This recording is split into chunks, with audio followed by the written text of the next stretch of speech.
we want to inform everyone na the lone gunman is already neutralized.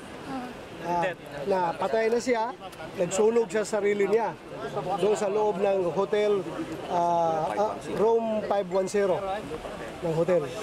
So patay na siya, sinunog niya sarili niya. Na-recover yung kanyang baril na isang submachine gun na maliit at saka isang short firearm na apparently 380, caliber 380. Nandun rin, nasunog rin kasama niya sa bed na hinigaan niya. So wala na po tayong body na makakuha? Sunog na sunog? Mayroon pang body pero hindi man totally burn. Pero sunog talaga. Pero makuha pa po ng katawan. Sir, paano niya sinunog yung katawan? Sir, may ID siya, sir? Kumiga siya sa bed. Kinubiran niya yung sarili niya sa kumot, na makapal na kumot. And apparently, nagbuhos siya ng gas doon sa gasolina sa kumot, nagsindi sa sarili. Yun, sunog siya. So wala ko tayong nakikita anyone else na kasabot niya po? So far, wala. Lone gunman nga, sinasabi natin. Sir, may identity na po tayo? Identity hanggang ngayon, hindi pa natin na-identify, but additional information about his identity is that English speaking siya. Nagsasalita siya na, get out, get out, get out. Nung lahat na na-encounter niya doon ng mga tao, English ang narinig dali sa... Sir, hindi siya Pilipino?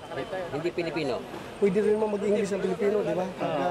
What nationality po? Hindi pa natin masabi kung ano nationality dahil...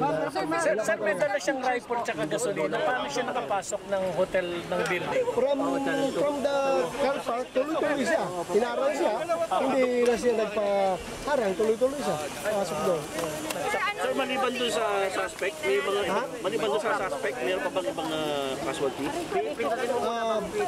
Yung victim na umabot ng sabi papilbok. Umabot ng 54 yung nadala sa ospital. 18 of them ang na-confine, yung iba slight lang minor injuries. Nasa apat na mga hospital sa San Juan de Dios, Pasay General Hospital, Villamor, at saka sa Pasay General, St. Luke's.